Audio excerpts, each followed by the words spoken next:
Okay. Great.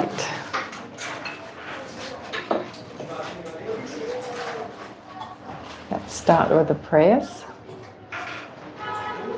Until I reach enlightenment, I take refuge in the Buddha, the Dharma, and the Supreme Assembly. By accumulating merit and wisdom through generosity and the other perfections, may I attain Buddhahood for the benefit of all sentient beings. Until I reach enlightenment, I take refuge in the Buddha, the Dharma, and the Supreme Assembly. By accumulating merit and wisdom through generosity and the other perfections, may I attain Buddhahood for the benefit of all sentient beings. Until I reach enlightenment, I take refuge in the Buddha, the Dharma, and the Supreme Assembly.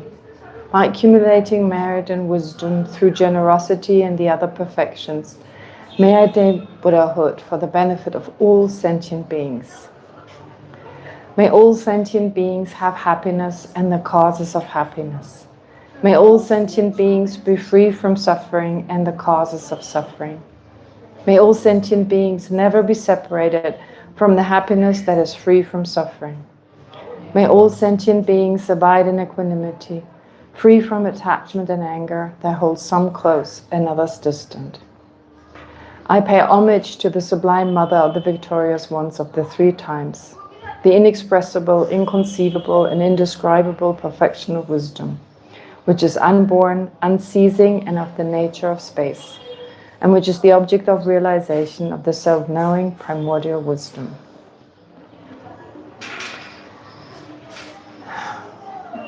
Okay. All right. Well, first of all, the discussion, that was really good. I read all of it, but very difficult to respond to all of it, especially because many of the discussions you had in here we'll address in more detail later. So the difference between Chittamatra, Svatantrika, and so on. And some of the unique assertions of the Prasangika school. I started, but I never got much further. So I decided to give it, to let it go. There's one comment that Tomer posted. He posted Geshe Dorje Damdu's explanation on what does it mean to be of one essence. Do I hear a frog? Oh, it's a ringtone. Okay. So what Geshe says is, what does it mean for two things to be one entity or different entities, which is basically another way of saying being one nature, two phenomena being of one nature, or being one nature versus a different nature. This is such an unusual concept in the sense we don't use this relationship. I mean, we talk about relationships. I mean, of course, we talk about different relationships, causal relationship, being synonymous and all that. We use that, but to be of one nature, that's very Buddhist, isn't it? Yes. Yeah. So it basically, and it's hard to define. I mean, it means that two things are inseparably linked in such a way that you can't have one without the other.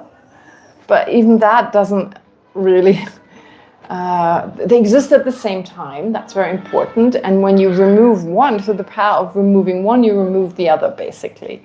But they have to exist at the same time, because otherwise cause and effect are also such that if you remove the cause of something, you remove the effect. But that doesn't mean that cause and effect are of one nature. So there's two relationships that are extremely important in Buddhist philosophy. One is a causal relationship, or a relationship of two phenomena being cause and effect, and the other relationship is of two phenomena being of one nature. And the main difference between the two is, in the case of the cause and effect relationship, they never exist at the same time, because a cause must always precede its result. So that's pretty simple. You know that they are related, that at least the effect relates to the cause. And now if the cause is gone, through the power of eliminating the cause, you eliminate the result. No cause, no result. No seed, no sprout, in other words. I'm saying a specific sprout, of course. And then you have the other relationship, which means two phenomena exist at the same time. They're related. I mean, not related in the sense that we use it like, brother and sister being related, but they have a relationship, they're connected in such a way, if you remove one, you remove the other. Right? Very important concept, and it comes up all the time. Now, what could the letter relationship, last time Tomer asked,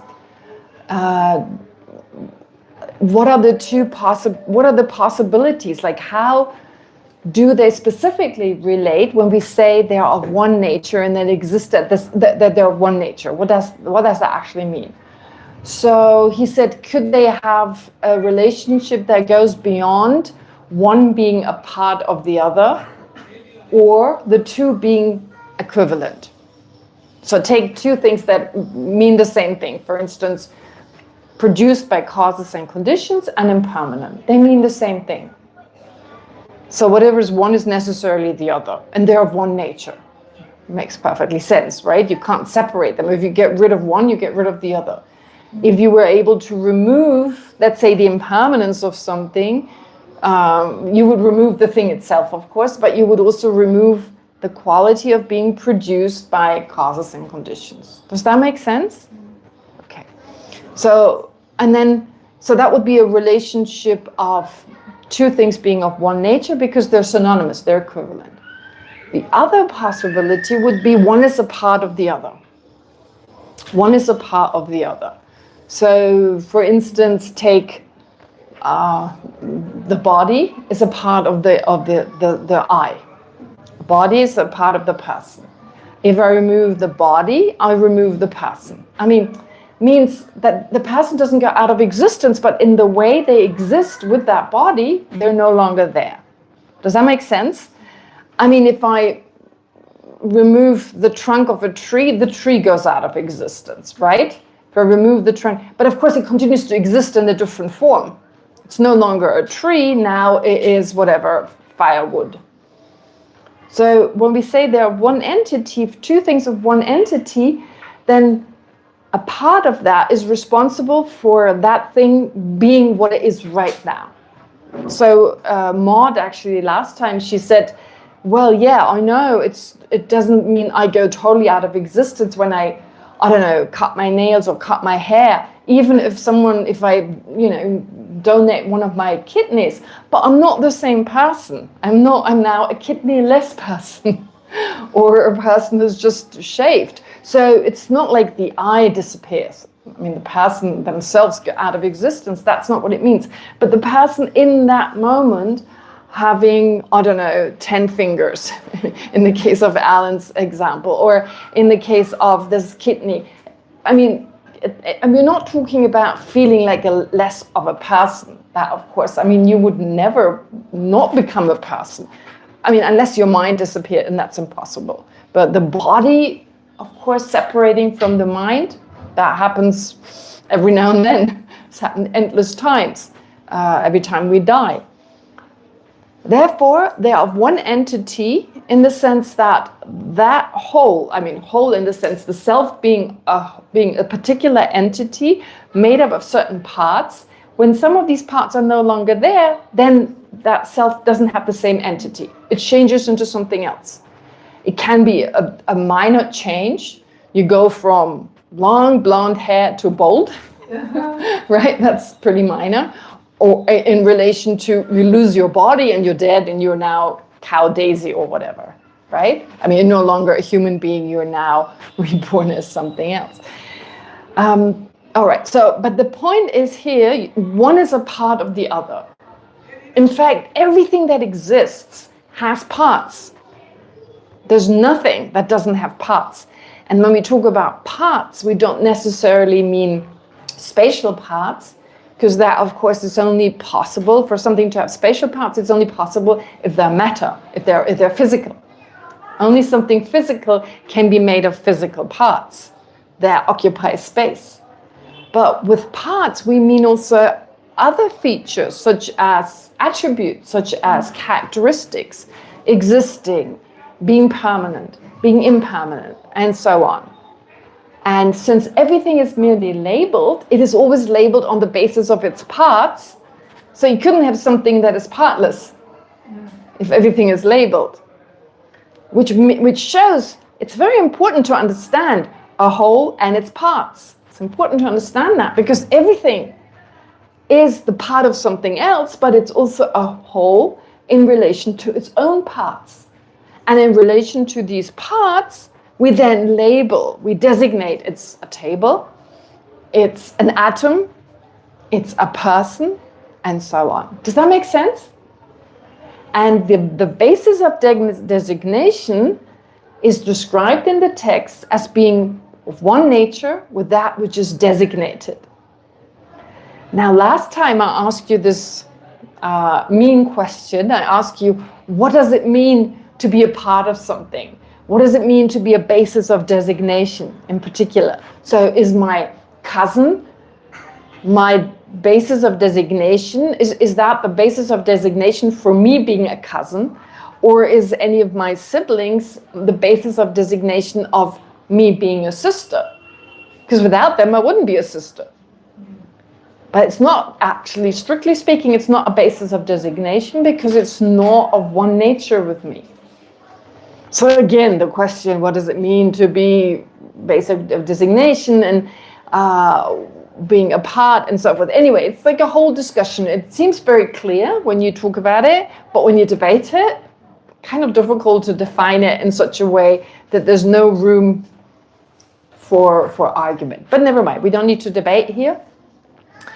But basically, having said this, that everything is labeled on the basis of its parts that are of one nature with itself, it's obvious we need to understand what that means, of one nature. Okay. Now, Geshe Dorje Damdul, what he says is this, so I kind of slightly reformulated it. So for two things to be one entity or different entities, so two things are entity-wise one, so two things are one entity or one nature. If when identifying them, one can refer to the same object. In other words, both terms can be applied to a single basis. For example, a book and one of its pages are of one nature. One can point to the page and say, this is a page and this is a book. So in other words, when you point at a part of this book, you're also pointing at the book. The only problem is it doesn't work the other way around. Because when you point at the book, you don't point at the same page. So let's say page 1. So I don't think he meant it in that way. I mean, this was just an excerpt that Tomer posted.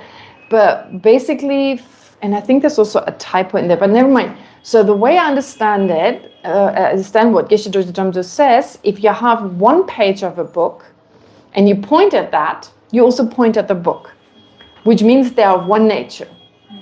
Now it works with one part, with a part, but it doesn't, so it works with a part. If you point at that, you also point at the whole. I mean, if I point at the part of the table, I also point at the table. While on the other hand, or whereas on the other hand, page 1 and page 2 of the same book, they are not of the same entity. Because if I point at page 1, I don't point at page 2. If I point at page 2, I don't point at page 1. Right? Not even thinking of isolates of just them. Just if I point at, this part of the iPad, like I have an iPad in front of me. So the right side of my iPad and the left side of my iPad, they're not of one nature.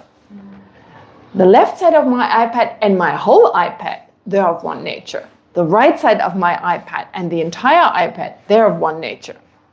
But the right side and the left side are not. Which means if I point at my left side of the iPad, I don't necessarily point at my right side, obviously.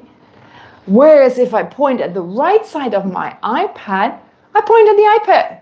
Yeah. It qualifies for saying, I just touched, I just pointed at the iPad.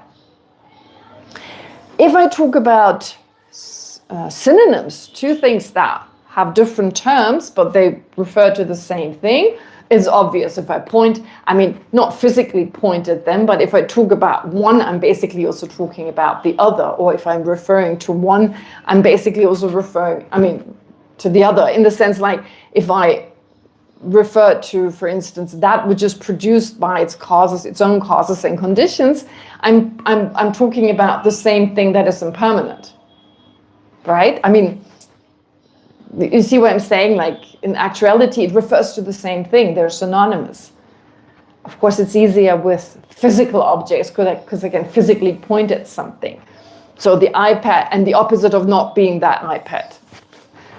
It's a crazy way of saying they're synonymous, but they are, right? We don't talk like that. They're these double negations, but in philosophy, you do that. So the opposite of not being that iPad and that iPad, they're synonymous. And so if I point at one, I point at the other. Okay, so for synonymous, it's very clear.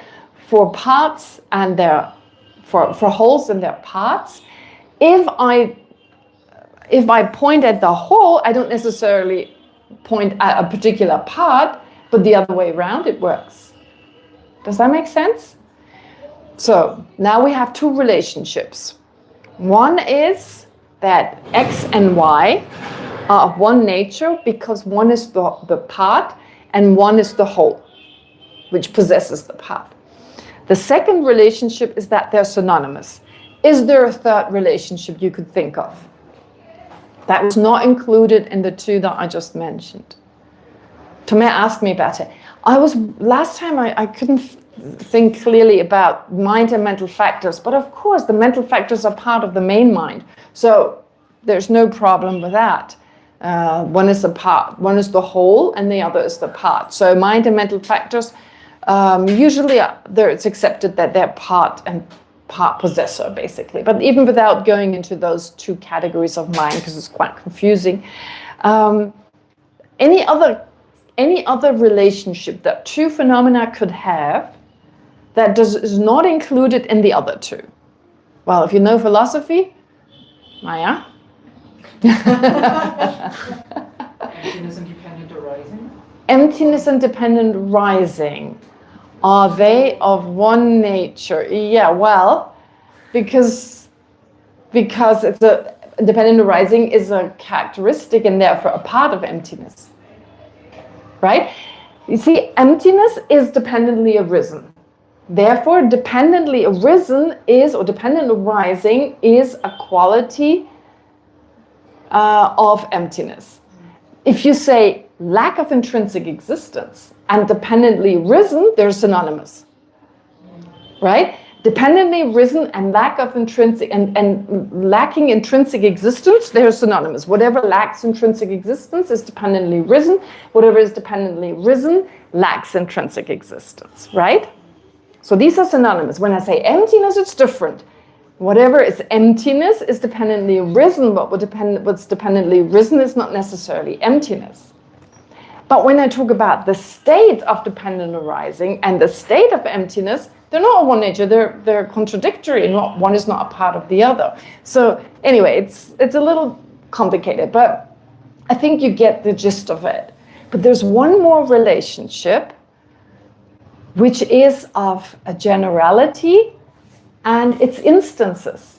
Are you familiar with that? I don't know whether you use the same terminology, like a universal, I don't like that word, but like a generality and its instances, please. What is a generality? A generality, Maya. Maya, which word did you use? Did you use a different term in your class? Like a table and then like a wooden table and a plastic table. A table and a wooden table. Yes, same. So a table and a wooden table, right? Okay, a table and a wooden table. A person and a German person, for instance, right? Or a nun and a monk. So you see that there's this category that has different instances. Like we talk about a category, including all tables. That's table is the category, if you like. What would be another word? The blanket term. And then you have all these instances. Here, it's again that you have that relationship of the table and the wooden table being of one nature. That the wooden table is of one nature with the table, in the sense if you remove the table, you wouldn't have a wooden table. But is that a totally different relationship to the relationship I mentioned earlier, that one is a part of the other? Is it? Yeah. Being a table is part of the wooden table, isn't it? Being a table, so actually it seems like they're totally separate, but when you think about it, table is the generality and a wooden table is an instance of that. But table is also a part of a wooden table, in the sense that the quality of being a table is part of a wooden table. Does that make sense? So we look at the table not as a generality that encompasses all the instances of table, but we look at it as a characteristic of a wooden table or of a square table or what have you, because it is a table. So somehow you could say it's included, but then again, of course, it's a different type of relationship, really. Because being a table that is part of the wooden table is not that the generality that encompasses all other tables. So anyway, this is very much going into the kind of debate language, the kind of philosophy. You can easily debate this. But it makes sense, doesn't it? Is it very hard to understand? No, it kind of makes sense, doesn't it? I mean, if you heard it for the first time, it's kind of unusual and weird. But if you hear it 3 times, it's like, yeah, big deal, right? It's just we're not used to it. Anyway, in that way, I wanted to mention, so like being of one nature. So once again, if 2 things are of one nature, either they're synonymous, or one is a part of the other, so that part is of one nature with the whole thing, or they have the relationship of a generality and an instance, where the instance is of one nature with the generality. Okay, does that make sense? Okay, anyway. That's Tommy, and I just talked about it and now it's too late. Just finished it. Did you listen, Tommy, while you were walking? No, because I talked about, okay. I just answered your question. I didn't realize you were coming. I added, so 2 things that are of one nature. They're synonymous, they're part and parcel, and instance and generality. Yeah. 2 phenomena that are of one nature, they're either synonymous, or one is a part of the other, so then it's being a part of this other, therefore it's of one nature with that phenomenon. And the third is instance and generality, like table and wooden table. Wooden table, glass table, and so forth. All the tables that are part of that are a table, they are encompassed by the category of table and therefore are one nature with that generality table. Does that make sense? That was the third relationship. I didn't remember last time. And mind and mental factors are part of the main mind. Okay, all right, that should be. Generality is permanent, right? The generality itself is permanent, but not everything that is a generality is permanent. A table is a generality, but it's impermanent.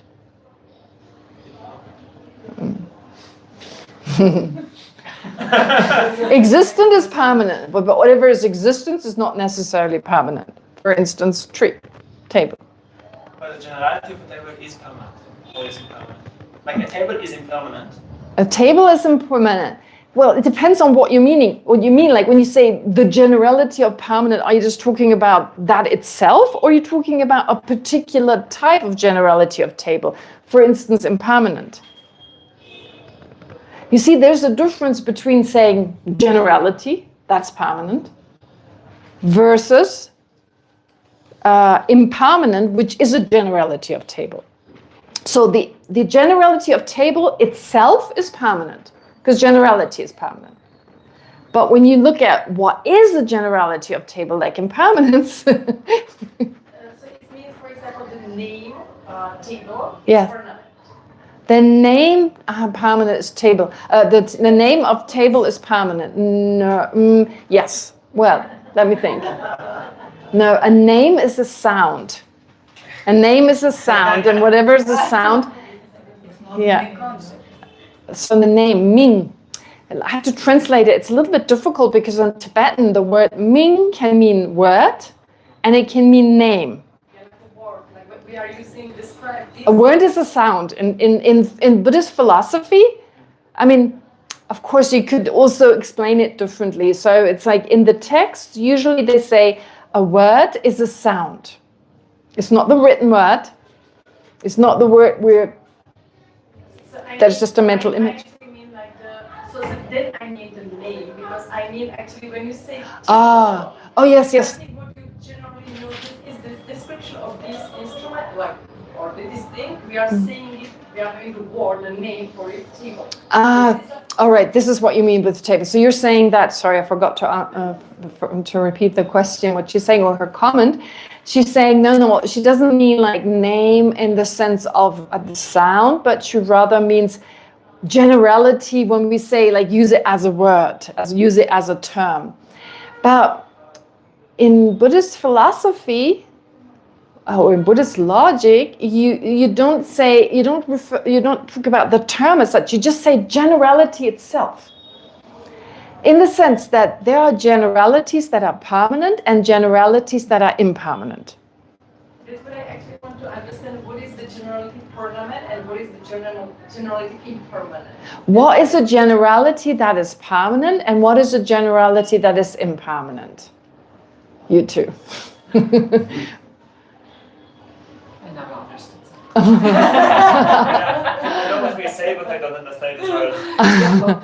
How can What is like the- something permanent have parts, Specific parts. or instances, or whatever you call it? Okay, how can something, give me an example of something that is permanent. Table. Pardon? When you say table, as a generality. No. Table is not, no, table, if you just say table, that is impermanent. Table itself, because there's nothing that is a table that is permanent.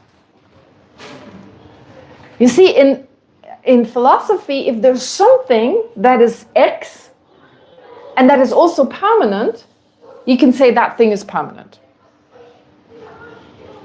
So an example is existent. Existent is permanent because there's something that exists and that is permanent. For instance, emptiness. Now, give me an example of a generality that encompasses lots of instances that is permanent. The generality table. The generality of table. Is there something that is a generality of table that is permanent? Yes, so when you What is that? The No. generality table. No, the table is not a generality of the table. The table is the same as table. So the generality table of the wooden table. Okay, but that's the generality of a wooden table, not the generality of the table. Didn't you just say Okay. before that there was a generality table? And I said the all generality of table itself is permanent because there is a generality of table that is permanent. What is it? The lack of intrinsic existence. So why is the lack of intrinsic existence the generality of table? Because the generality of table, because there is a generality of table. So the lack of intrinsic existence is a generality of the table because the table lacks intrinsic existence. It is a one nature with the lack of intrinsic existence, and there are things other than the table that lack intrinsic existence. There are three characteristics given for something being an instance. So if X is an instance of Y, X has to be Y. It has to be of one nature with Y. And there are things that are not X, but they're still Y. So let's take an example such as wooden table and table. Wooden table is a table. A wooden table is a one nature with table. Yeah, they have this relationship of being of one nature. So in other words, the wooden table has a relationship of being of one nature with table. And there are objects that are not wooden table, that they're still table. That's the kind of relationship. So then you can check. The lack of intrinsic... Pardon? What is the last one? The last one is that there are things which are a table, but not a wooden table. It's still a table. But are still a table. So there are things that are a table, that are things that are that generality, but not the instant, that particular instant. Exactly, like a metal table. Exactly, yes, as Alan was saying, like a metal table. Therefore, the lack of intrinsic existence is a generality of the table that is permanent. Emptiness, lack of intrinsic existence is permanent. It is a generality of the table because the table is it. The table lacks intrinsic existence. It is of one nature with a lack of intrinsic existence. And there are many things that are not tables that nevertheless lack intrinsic existence. Table is not empty. Table is not. Table has intrinsic existence. No? Table lacks intrinsic existence. Table is not intrinsically existence. It's the same thing as saying it lacks intrinsic existence. No, we're saying is and has different. But we're saying is. Yeah, in English it's hard to say. It is free from intrinsic existence. If you want to use the word is, if you want to use is, then it's good. You could say it's free of intrinsic existence. Being free of intrinsic existence. It's a little hard to put it in English. Being empty.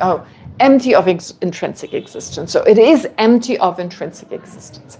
Okay, that's enough of philosophy for now. That's Buddhist logic. That's logic. It's a little bit hard. I know because I just threw this at you and it's a little bit difficult, but that's what you learn when you debate. And before long, it becomes second nature. Okay. All right. I didn't want to go into that long, but as it happened. One thing I wasn't happy with was with the 16 aspects that I mentioned last time. I wasn't too happy with them. I thought just to give you a brief overview, just to summarize them, not to say that much. I felt like it was all over the place. So just briefly, to think of the Four Noble Truths. So what is a truth of suffering? For instance, our mind and body. That is samsara as it lives and breathes, basically. I mean, like our body, our mind, that's basically samsara. That's the truth of suffering. So it's impermanent because it changes moment by moment. Very important to understand. Secondly, it's in the nature of suffering because our mind and body can never bring us lasting satisfaction. Makes also sense, doesn't it? It's empty because, well, there is no permanent partners, independent self as part of the aggregates or that controls the aggregates, and neither there is a self-sufficient, substantially existent self. So that's pretty easy. Those four characteristics are really, really important for different reasons. Okay, and then you have the next four of true suffering. Of the next one of the origin of true suffering. What are those? Mental afflictions and karma. Okay, so mental afflictions and karma, they are responsible for the mess we find ourselves in. They're responsible for us being in samsara, for having this mind and body. They're a cause of this mind and body or of all samsaric experiences because these experiences that we have, these truths or sufferings, did not come into existence without a cause, as some philosophers may think. Second, they are the origin of our true suffering, of our truth of suffering, because our samsaric experiences did not arise from a single cause, as we may also believe, just one cause, such as that philosophically established or philosophically asserted fundamental nature or whatever, and which is why samsaric experiences therefore arise again and again. If it was just one single cause, it would give rise to it once, basically, and it wouldn't arise again, but it happens again and again and again. So it can't just be a single cause, right? Because once the cause has ripened, it can't ripen again. And if you believe there's just one cause, I remember last time I talked about like making your parents responsible for all your problems, then that's it. Your problems are created by your parents, and that was done in the past. So actually, you couldn't have problems again and again because your parents, they already created the result. And so your parents are not creating problems to you now. So for problems to arise again and again, you know, the cause is gone. It was your parents when you were a child, basically. So how do the parents that you had when you were a child? I'm not talking about your parents right now. If the parents of this lifetime, when you were a child, created all your problems, then how can they create problems now? They're no longer there.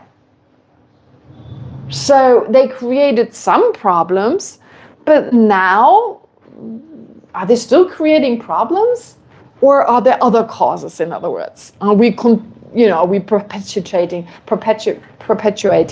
these problems in the sense of, I don't know, low self-esteem? But the point is, it doesn't make sense that it's just that one cause. Because we hold on to this and it's in our own hand to make changes, basically. Does that make sense, that logic? To say it's all my parents. There's certain habits that developed from that, but no one is forcing us to keep these habits. We could undo them. So in that sense, therefore, we are also contributing to our own problems. So using that analogy, That is also, which part of our mind we are holding it, is the gross or the subtle or subtlest? okay, can we do that a little bit later? Just, yeah, it's an important question. Ask it please later again to remind me. So again, therefore, it doesn't arise from a single cause, but there must be many causes and conditions, because suffering rises again and again. So it's not just one affliction, one karma. It's constantly new afflictions and new karma. Does that make sense? So in that sense, samsaric experiences give rise to new afflictions give rise to more suffering gives rise to new, and so on. Does that make sense? Yes, but one cause can have many effects also. That is true. One cause can have many effects. That is true. But it's not like... I understand. Yeah, okay. Yes, that is absolutely true. But still, for again, the results to arise again and again and again, you need new causes. But not direct effects. Pardon? Not many direct effects. Not many direct effects. No, direct effects doesn't work, because direct effect means the cause exists one moment, and a moment later, without any moment in between, the result arises. Yeah, okay. But still, any direct effect has many direct results. Okay. Strong producer. That was something I wanted to, in particular, mention. Karma and afflictions are strong producer because it's not the case that our suffering was created by a powerful God, but rather by our powerful afflictions and karma. So in what way are karma and afflictions powerful? Venerable Genzen Hammo said very beautifully, karma is powerful because it multiplies, but I think also because it's infallible and because it doesn't get lost. So these make it very powerful. It's not like, a karma kind of just gets lost, right? First of all, it's infallible, a certain cause. So if I harm someone, I always experience a suffering experience. I mean, it's not like, one day a karmic cause works differently. It always works that way. So suffering or non-virtue always leads to suffering experiences for the perpetrator of that non-virtuous actions, and virtuous actions always lead to a pleasant experience. That is infallible, very powerful. It's not like, like a creator God. Like if it were really like a person as such, they could decide one day, this non-virtue I'll punish this way, but on a different day I'll punish it differently, right? It doesn't work like that. I mean, I don't know whether anyone really believes that there is such a creator God who kind of is flexible in their punishment and so forth. But the point is basically it's infallible. It doesn't get lost. unless it's purified or it's destroyed, and it multiplies. Afflictions are powerful because they're constantly reinforced by their root causes, the misconception of reality and the self-centered attitude. Very powerful. In fact, I believe the most powerful thing that I'm up against is my self-centeredness. It is the most powerful thing. I don't think there's anything more powerful than that. I can't think of anything. Directly, my self-centeredness is in the way of everything. It's pretty obvious that all my problems come from my self-centeredness. That's the root cause. So that's very powerful. And it reinforces afflictions again and again. So I believe a strong producer here is karma, for the reason Venerable Jensen Hamula gave, as well as for, of course, the afflictions being so powerful because of their roots being so powerful. The root misconception and the self-centered attitude.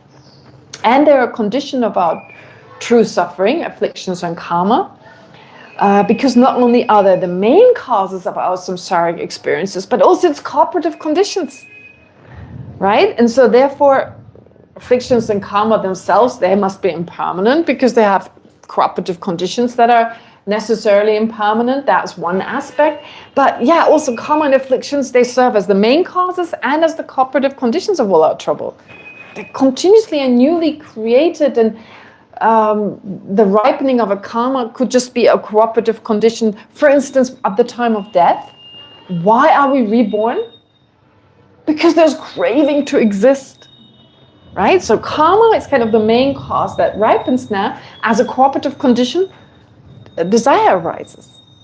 So I think that's really important to understand. Last time it felt so scattered, but as part of the summary, yeah, so these are the four, basically, the four characteristics of karma and afflictions. And it helps us to better understand what we're up against. Oh, the frog is back.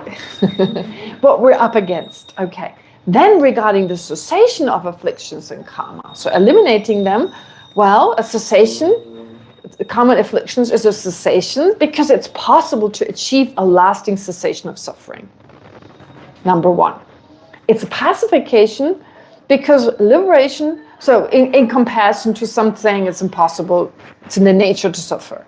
It's possible to actually achieve a lasting cessation of suffering. Therefore, the cessation of afflictions and karma is a cessation. It's a pacification because liberation is just the elimination of the afflictions. That's it. It's not a place. It's not some kind of paradise.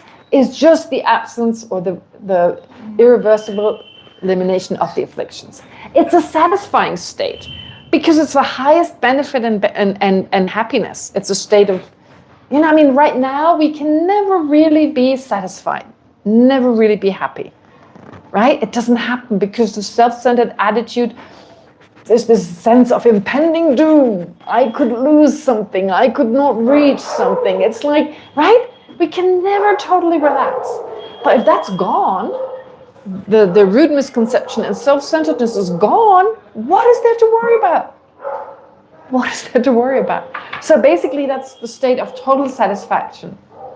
So it's a satisfying state and not some kind of idea of, like some of the Samkhyas thinking there's the self, like some samsaric I that from a Buddhist point of view would be a samsaric I, that is now the liberated I. No, that's not what's liberation. Liberation is that state of lasting satisfaction.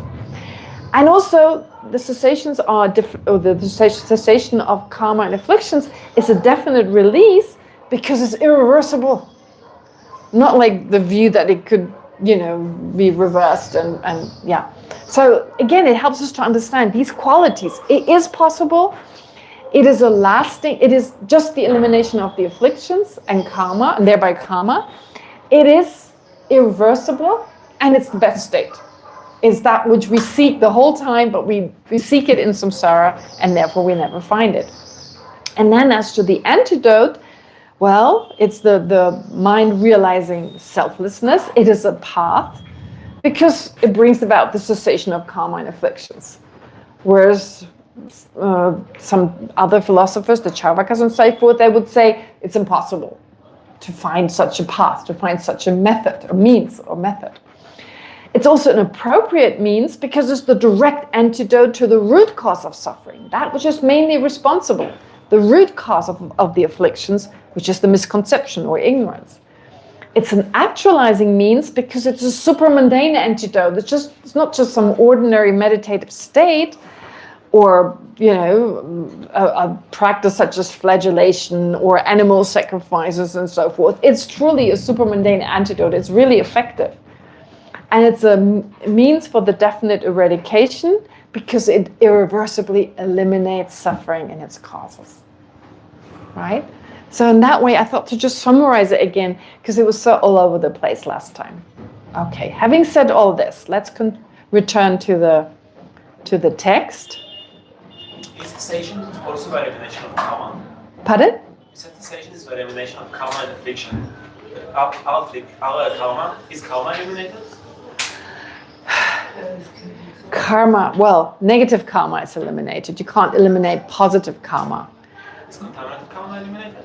No, because there's contaminated virtuous karma. But when we say eliminated, basically you overcome it, right? So when we say you eliminate karma, I mean, at least according to Benji Sontapa, the textbook author we study, he would say, well, virtues contaminate karma. It cannot be an object of elimination because it's virtuous. So strictly speaking, when we say karma is eliminated, either you mean virtuous karma is overcome, virtuous contaminated karma is overcome, you just don't use the word eliminated, or negative karma is actually eliminated. Right? Does that make sense? Yeah. Never mind. These are just the semantics. They're really just semantics, the way we use certain words. Okay.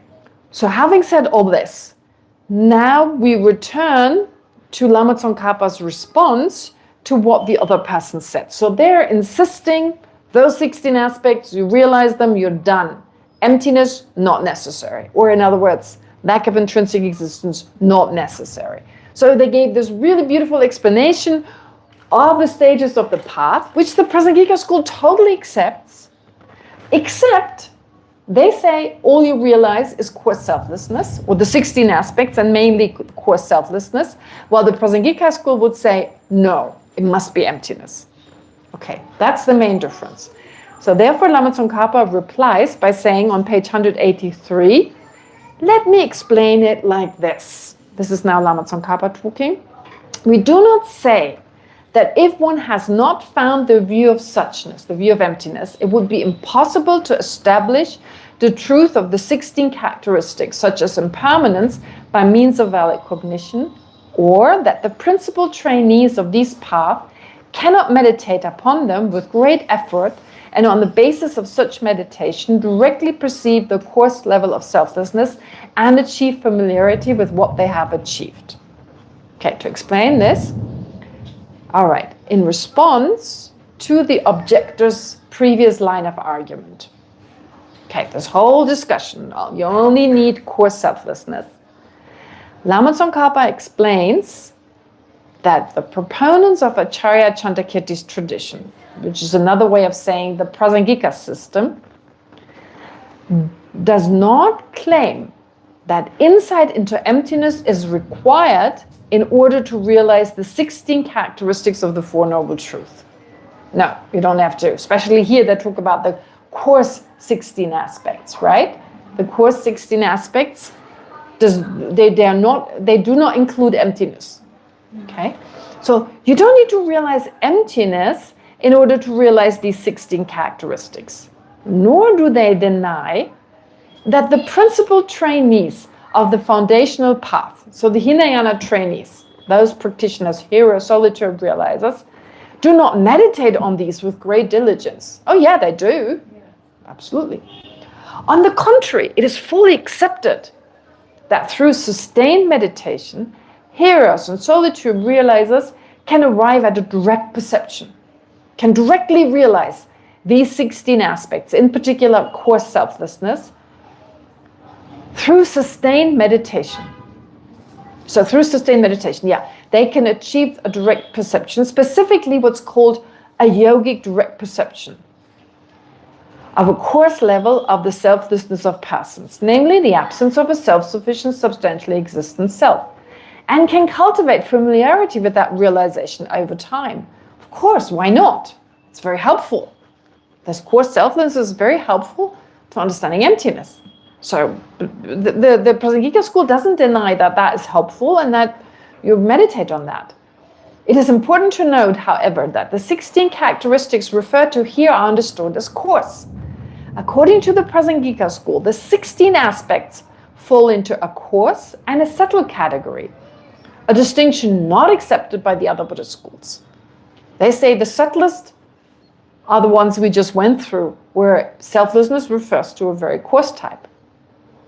The difference between these two lies primarily in the third and fourth aspect, empty and selfless.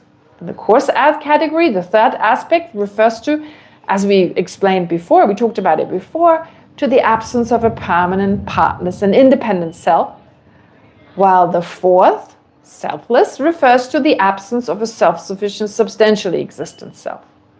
But in the Prasangika school, the subtle category, so according to the subtle category of these, the other 16 minus 2, 14, they're the same. 16, the 14 other ones, they're all the same. But number 3 and 4 are different. In the subtle category, the third aspect refers to the absence of intrinsic existence of phenomena, and the fourth to the absence of intrinsic existence of persons. Does that make sense? Right? Is there something else where the word empty and selfless is part of, but they can be interpreted in different ways? Think of the 4 seals. Very good, very good. The 4 seals. The 4 seals, we say all conditioned phenomena are impermanent. That is true for all Buddhist tenet systems. Then the next one, all contaminated phenomena are in the nature of suffering. Fine, everyone accepts that. But then number 3, all phenomena are empty and selfless. In the lower schools, Vaibhashika, Sautrantrika, it means there is no permanent, partless, independent self, no self-sufficient, substantially existent self. While in the highest school, it means all phenomena are empty of intrinsic existence. They're empty of intrinsic existence, and they're selfless in the sense that there is no intrinsic self of phenomena or self of person. Does that make sense? Okay. So here the same thing. The only difference are number 3 and number 4. Okay. So you can easily realize the coarse absence, the coarse version of the 16 aspects. Furthermore, unlike the other philosophical schools, the Prasangika maintain that even an ordinary person can generate a yogic direct perception. That's one of the main differences. So when you study Lorik, when you study mind and mental factors, so yogic direct perception in the lower schools means you have to be an Arya. You can only generate a yogic direct perception, which is, what is a yogic direct perception? How do you define it? It's a direct perception. It directly realizes its object, and it must be based on a union of calm abiding and special insight. So it's a mind that directly realizes its object, but based on having achieved a union of calm abiding and special insight. All right. Having said that, why is it always like that on a Tuesday, a Thursday, and a Saturday? It's the obstruction, it's the obstacles to studying Uma, to studying. I know, auspicious, Venerable Pumin. Every time we have a storm, don't we? Thank you, Venerable Gyaltsen. Yeah, every time. It's lovely. And it's always around 4. It was so hot, you know. It's true. It's some relief. It was pretty hot, that's true. But it could have happened yesterday. No, never mind. All right. So the point is here, therefore, you can have, according to the Prasangika school, you can have a yogic direct perception. You can directly realize something, a hidden phenomenon, something as coarse selflessness, thank you, on the basis of the union of calm abiding and special insight. Before you become an Arya, but you cannot realize emptiness. with that yogic direct perception. That's different. But a core selflessness is absolutely possible.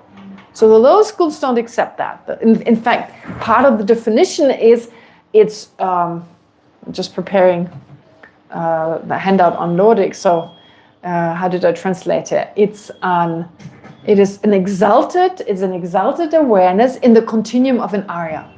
That's how they define it in the lower schools. In the Prasangika schools, they say it's an exalted knower, yes, absolutely, but not necessarily in the continuum of an Arya, not necessarily in the continuum of a person who has reached the path of seeing. Okay, so here Acharya Chandrakirti says, yeah, I agree with you. You can realize that. You can realize core selflessness even before you become an Arya, because by definition, a yogic direct perception doesn't have to arise in the continuum of an Arya, unless its object is emptiness.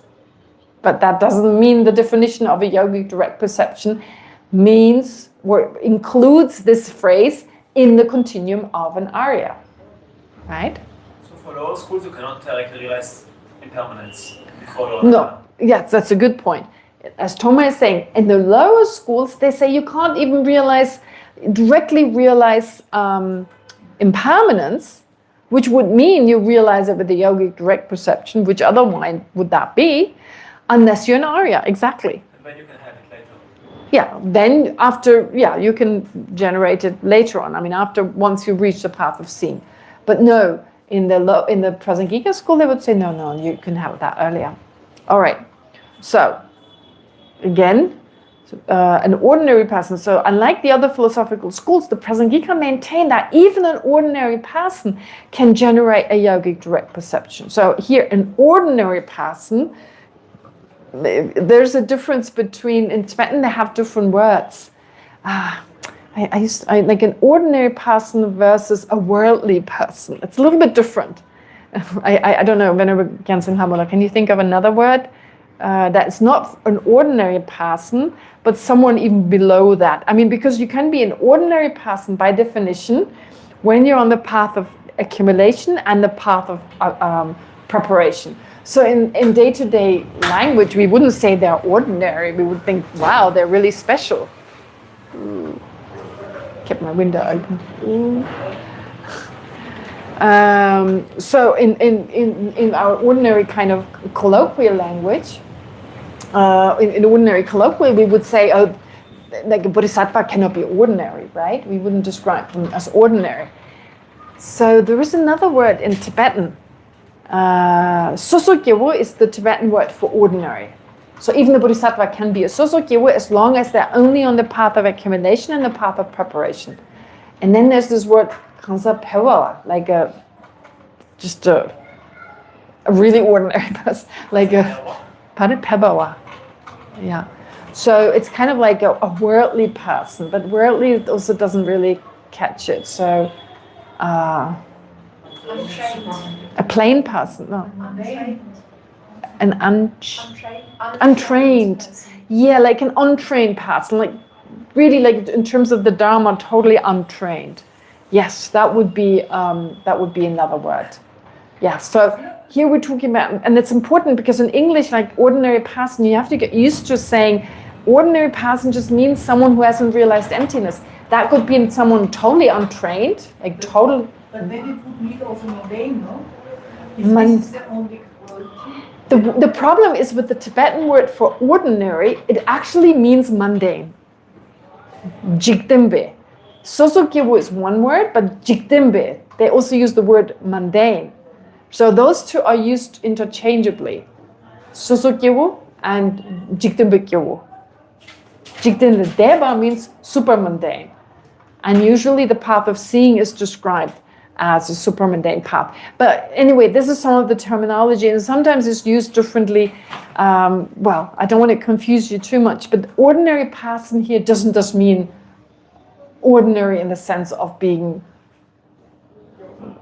just untrained, being this non-spiritual kind of person. Yeah. So here refers to someone who's not yet reached the path of seeing of either the foundational or the universal vehicle. Such a person is on the path of accumulation or preparation of either. So such a person is on the path of accumulation or preparation of either vehicle or has not yet entered a path at all. So an ordinary person would be someone who's not entered the path yet, but could also be on the path of accumulation or preparation. So both is possible. Before the path of accumulation? They're still ordinary person. Yes.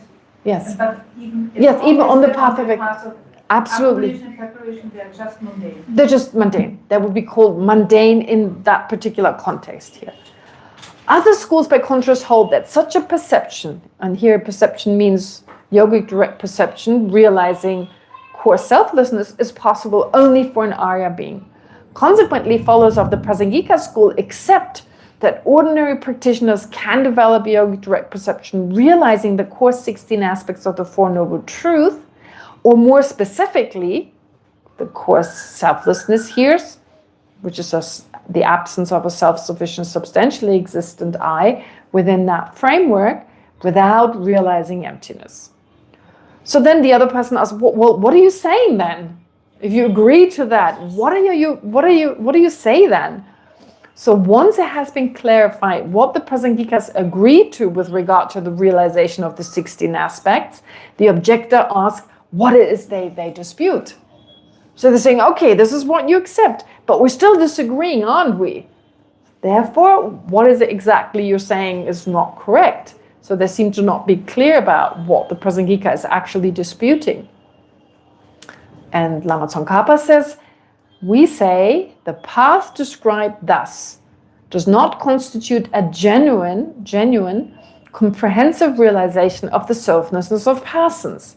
It's not subtle selflessness, so it's not genuine selflessness of persons. As such, this path is neither the supramundane path of seeing, nor the supramundane path of meditation, and therefore it cannot eliminate the seeds of the objects of elimination by either the path of seeing or the path of meditation. Here the tradition of Chandrakirti would be to interpret such presentations, those statements about how such paths constitute the path of seeing and meditation, how they eliminate the objects of relinquishment together with their seeds, how at the end of these two paths one attains the arhat state and so on, as provisional teachings. So in other words, here we talk about interpretative teachings, provisional teachings. Okay, so to explain what Lama Tsongkhapa just said, or what I just read, which are actually Lama Tsongkhapa's words rendered into English. Now the explanation is in his reply. Lama Tsongkhapa explains that although meditation on the core 16 aspects of the Four Noble Truths, they can give rise, that realization can give rise to both inferential and direct valid cognition. So you can inferentially realize that. Of course, it's in accordance with reality. The 16 aspects exist. You can even directly realize it. Most notably, they can give rise, this understanding or meditation on the core 16 aspects can give rise to a yogic direct perception of a coarse level of the selflessness of persons. Absolutely. But such a path does not constitute the realization of the subtle selflessness of persons. It's just a coarse selflessness of person. So in other words, you've not gone far enough. You have more work to do. It's great. And a lot of our meditations, honestly, when we start meditating on emptiness, right? Our meditations, they're just coarse. They're just coarse, right? If we do this on a daily basis, we're dealing with the owner festival. We haven't really, but that's fine. That's the only way to get there. It's not like you've never meditated on core selflessness, never ever, not in your previous life, nor, there's no other time, basically, not in this life, nor in a previous life, and suddenly you die. It's not going to happen. It's just not going to happen. Our mind can go only step by step. It's like take your body. It's like that. If you want to stretch, you stretch in such a way that you put your left foot and you put it behind your ears, and you've never stretched before, you're not going to be able to do it, right? I mean, you're going to tear your hamstring or whatever is you tear in that moment, right? But you're not. Well, then you can put your. But the point is, right? Like yoga is similar. If you think of yoga, I think yoga, like physical yoga, can be compared to our mind. How it goes step by step by step by step. Our mind right now is super stiff.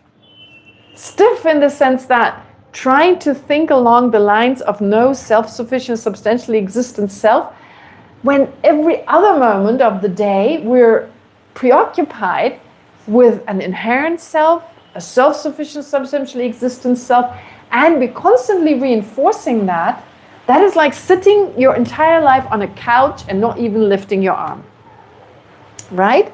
So when then suddenly you're exposed to stretching, you're not going to be able to do a handstand and, I don't know, do the craziest kind of movements, step by step. First a little bit, lift your arm a little bit. Think about, I don't know, what is that self? Permanent to permanent. Coarser level. You slowly make the mind more flexible. That's why we cannot force it. When we come into the Dharma, we don't think the Dharma is a bit like doing yoga. Well, maybe some people do, and then when they do yoga, they really injure themselves. They do it once and never again. But the thing is with like mental practice, of course, there's no torn hamstring or ACL or whatever. That doesn't happen. But you may totally misunderstand, go in the wrong direction, and so really it becomes pretty useless or even harmful. The point is, therefore, it's important to understand in our practice, we should not force it. We would like to do that. We like to jump a little bit, go right into these most profound practices and then come to the conclusion they don't work. And of course, for us, they don't work. It's too subtle. It's too subtle what we're trying to achieve. But if we understand, we can learn about them. Understanding where we are. We learn about them. We have a sense, okay, and we take those parts, those bits of these advanced practices, the ones that we can do something with, and we do them now. So focusing on emptiness, for instance, reflecting on emptiness, we're probably in the beginning just focusing on the self-sufficient, substantially existent I and search for that. Good enough?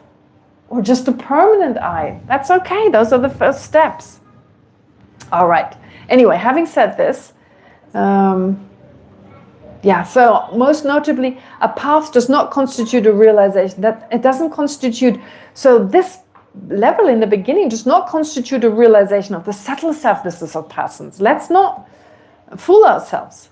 That is the absence of intrinsic existence of the self. For this reason, it cannot be regarded as either of the two supramundane paths, the path of seeing or the path of meditation, of the foundational vehicle, which gradually and irrevocably, I can never say that, irrevocably eliminate the afflictions and their seeds. At most, such a yogic direct perception can counteract certain manifest afflictions. It can counteract certain manifest, or I shouldn't really say manifest, certain manifest. I mean, it can counteract certain afflictions in such a way that temporarily they won't arise again. So, in that, it can temporarily prevent some afflictions from arising. That's possible, right? If you meditate constantly on anger and its disadvantages, what happens? You may temporarily be able to not have any anger, which is great. But unless you continuously meditate on that, and even then, there is no guarantee that you won't get angry again. Because anger doesn't mean the kind of anger that once you punch the other guy, just a sense of like, it's anger, annoyance. That falls under the category of anger, right? Although the word anger sounds very strong in English, but that's a lot of the time when we use these categories, these generalities. Anger is a generality. What is included in that? Full-blown anger, which a moment later makes you punch the person, or annoyance, right? Being annoyed with that person, kind of like, So, we're annoyed with people all the time. They don't have to be our enemies. They can be close to us, extremely close to us. I always remember what Jessima Densepama once said. It was so true. She was like, wow, some of the afflictions that arise towards the people that are closest to us, we would never have them towards the bus driver who we don't know. That is so true. Sometimes the people closest to us, we may have the strongest annoyance and so forth. So the point is, therefore, anger, yes, we can apply antidotes, and anger may be reduced for some time. And likewise, if you meditate on the lack of a coarse kind of self, you can reduce that kind of grasping at a self for some time, but you're not safe from it. To really totally eliminate our wrong sense of self, emptiness is the only way. The only way. Okay. All right. So, but it cannot bring about the irreversible abandonment, and also emptiness is the only mind that can irreversibly eliminate some of the afflictions. Totally eliminate them. Right? So course selflessness is not going to do that. It only temporarily prevents certain afflictions from arising. Consequently, within Acharya Chandrakirti's tradition, the Buddha's teachings that describe such path, the course 16 aspects, as direct antidotes to the afflictions together with their seeds, or as culminating in arhatship, are interpreted as provisional in intent. Those are provisional teachings. The Buddha said so. That's the difficulty, because the Buddha himself said this on many occasions. But the Buddha has also said you have to realize emptiness. So which one is it? Which one is it? The Buddha has made statements that, literally speaking, seem to be contradictory, if you compare the words. Which leads us to a whole section of Buddhist teachings, which are the teachings on interpretative teachings or provisional teachings and definitive teachings. How do we know? What is the tool? What is the tool that enables us to distinguish between a teaching being provisional or interpretative versus definitive? What are the tools? Which tools do we have? Reasoning. Pardon? Reasoning. Reasoning. I thought you said it's holiness. No. Reasoning. I just misunderstood. Reasoning. We absolutely have reasoning. Yeah, that's the only way, because the Buddha made different statements. Yeah.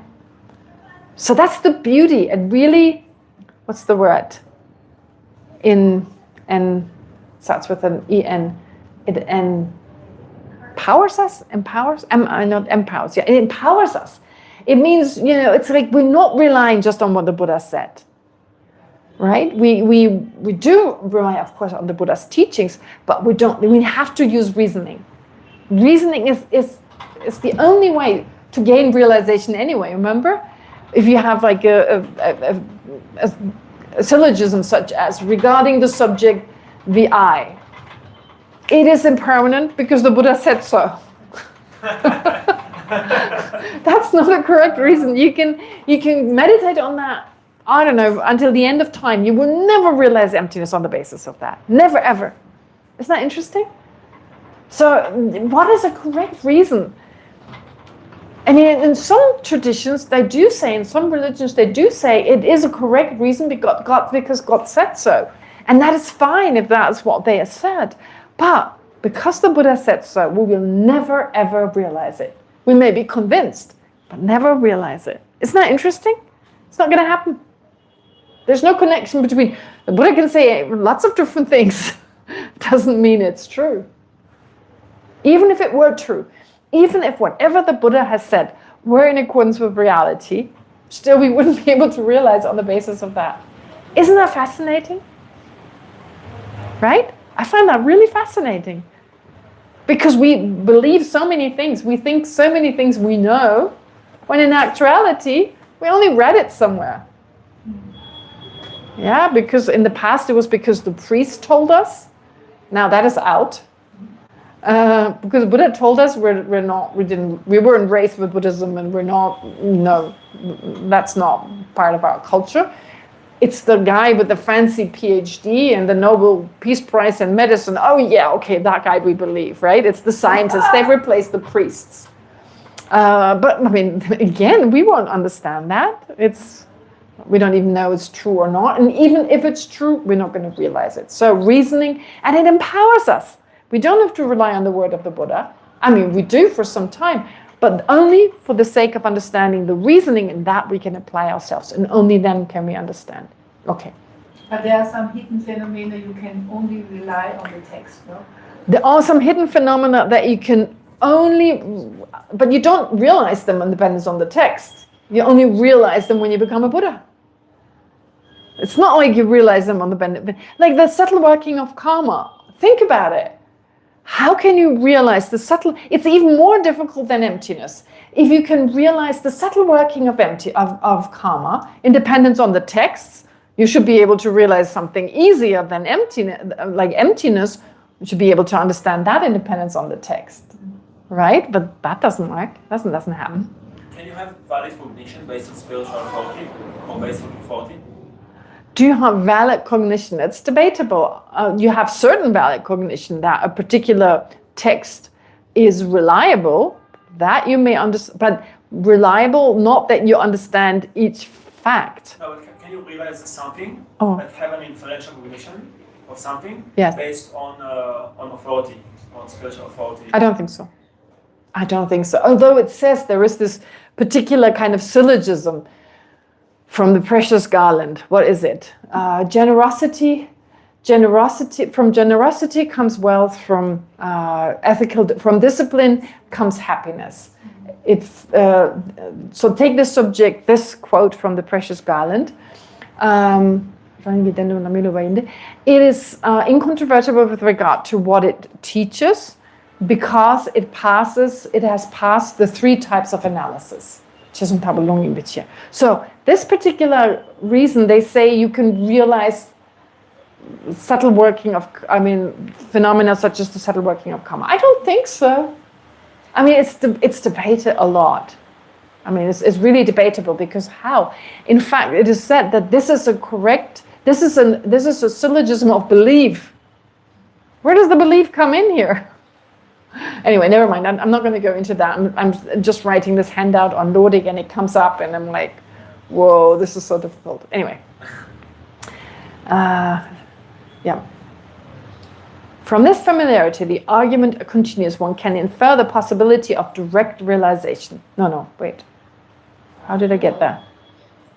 184? 184. Oh, I'm on the wrong page. Yeah, sorry. Oh, yeah. So therefore, this is provisional in intent. Although their wording appears to ascribe final liberative efficacy to these practices, so the wordings, these texts by the Buddha himself, they ascribe some final liberative efficacy to these practices. So in other words, it seems that they're saying you realize these core 16 aspects and you will definitely become liberated. Their actual meaning points only to a limited and preparatory function. So this is what here Lama Tsongkhapa basically interprets the meaning. He says, okay, although the Buddha said on several occasions that realizing core selflessness is enough, but what he actually meant was that they have a preparatory function. So whenever the Buddha said something, there's also a purpose of saying so. And this we all need to understand. Why would the Buddha say so? And we can apply common sense. If lack of intrinsic existence is what we really need to realize, why would the Buddha teach someone, oh, it's enough if you realize the lack of a self-sufficient, substantially existent person? What do you think? What do you think? Why would the Buddha say that? He was a great pedagogue. He was incredible in his pedagogical approach. He was teaching what the person was able to understand. Exactly. He was teaching what the person was able to understand, as Doris says. So he was teaching what the person was able to understand. If they had heard it's second best, they wouldn't have been interested. They were told that's the best teaching. Nowadays it would be probably, we always want the best and so forth, right? But even in the way we were educated, right? Our teacher would give us the impression this is the highest, best, perfect thing, and we'd be very eager in studying it, only to hear, oh no, there's something even higher than that, right? So similarly here. In this way, with respect to the Buddha's intended meaning, these teachings acknowledge the real yet restricted effectiveness of directly realizing the core 16 aspects, without according such realizations the status of supramundane meditative equipoises that eliminate afflictive obstructions in the full prasangika sense. So therefore, in the full prasangika sense, no way. These are effective, these are great, it's good to meditate on them, they prepare the mind, absolutely, but don't you think don't you believe that they are actually lead to this super mundane meditative equipoise that eliminates all the afflictions? No, it's not enough. And now he gives an example that's a little bit difficult to understand, especially because I think there is one mistranslation in here. One word makes all the difference. One tiny word that is very, very, very hard. In Tibetan, it actually doesn't have that word. It has a different word. I'll just point out that word. Okay. Now, Lama Tsongkhapa says, this is analogous. Do you say analogous? Is that the right pronunciation? Thank you. This is analogous to the following example. One might allow that Chittamatra's negation. Chittamatra. Now we're talking about the Chittamatra. He's now comparing something relatively easy with some very difficult, the Chittamatra. Okay, but this is the way we learn more about the Chittamatra. Okay, one might allow that Chittamatra's negation of indivisible atoms and external objects composed through aggregation of such atoms, as well as its negation of a subject that possesses a substance different from its objects, can be established by means of valid cognition. What is the word that is a problem? The word is its. Its objects is the whole problem. It should be those objects. And it's explained in detail why. In Tibetan, it says those objects. Or it actually says that object, but it doesn't use the plural because you don't have to do that grammatically. You don't, unless you really want to stress the plural. If it's not clear from the context, you don't have to use plural, right? In Tibetan. No, don't be sorry. You're expressing what I feel a lot of the time. No problem. It's from those objects. Pardon? From those objects. It's not from those objects. Yeah, it should be. Not its object, but it'll explain why. It's great that there is this, according to my limited understanding, is that mistake, because it makes it clearer, it gives you the opportunity to express there's a very subtle difference between saying its object and those objects. Its objects or those objects. Anyway, for now it's fine. So furthermore, I explain only later why that is an issue. Furthermore, one might allow that if a trainee tamed by such an approach were to cultivate familiarity with these truths, he has perceived over a long period, he could come to have direct insight, and that what was seen could be made familiar. That's still Lama Tsongkhapa speaking. Lama Tsongkhapa continues saying, however, the statements about how one can traverse the 10 Bodhisattva grounds, as well as the 3 final stages of the path on that basis, these a Madhyamika will interpret as provisional. The same is true of the example cited above. Okay, it's like one of those passages you go, what? I remember when we first read this, I was like, what? And it was in Tibetan. Yeah. So to clarify this point, now the clarification. To clarify this point, Lama Tsongkhapa cites, so which point? That there are certain aspects in the lower schools that we can accept. That's really the point. Of course, you have a teaching on the 16 aspects of the Four Noble Truths. Do we accept those to be the final object of meditation? Absolutely not. But can we use them? Yes. This is what this passage is going to say, and it'll be repeated again as we go through it. In the lower schools, that's why we study the lower schools. They're so helpful, but we can't accept everything. We take the bits that we can accept, and they're a great foundation. To give you an example, I mean, I'm working on this Lorik handout right now. So I'm full absorbed into Lorik. And the way I explain it, I first give a general explanation. It's from the point of view of the Sautrantrika, before moving on to compare the different schools. Why? Because if you have a grounding from the point of view of the Sautrantrika school, it basically teaches us the world exists the way it appears to you. Okay? That seems counterproductive. Why not throw in some emptiness? Well, because you're introduced to the mind. It's difficult enough. We're not used to understanding our own mind. So Lorik is one of the foundations for everything else. And it's better to start with a view you're familiar with. Yeah. Our sense consciousness sees things the way they are. Our conceptual mind, it works selectively. There are overlays, conceptual overlays. It works selectively and all that. So it's better to be introduced in that way before you're told, oh, don't even trust your sense consciousness. You can't trust them either, right? So it's very beautiful that you're introduced to them in this gentle way, and then only later, when you progress with the study of Logic, because honestly, your entire study of Buddhist philosophy is the study of Logic. It's all Logic in one way or another. But what we traditionally call Logic, it's given from a lower school point of view, and most of what we learn is accepted by the other schools. Most of it. The differences are minor, because if they were too great, no, it would be too confusing. Does that make sense? So similarly, in some of the lower schools, in the Abhidharma systems, Abhidharma, we talk about Abhidharma, Asanga's Abhidharma text, as well as Vasubandhu's Abhidharma, higher and lower Abhidharma. Those are the two Abhidharma texts. So these two, they teach basically all you have to realize to become liberated is the 16 aspects of the Four Noble Truths. That we don't accept. But the explanation of the 16 aspects, at least from a course point of view, we totally accept. And where is it you find an extensive explanation as extensive as in those schools? So it's great. We fully benefit from that. Okay. So, but anyway, going back to this. Now Lama Tsongkhapa teaches us there's also certain points in the Chittamatra schools that we can accept. Okay.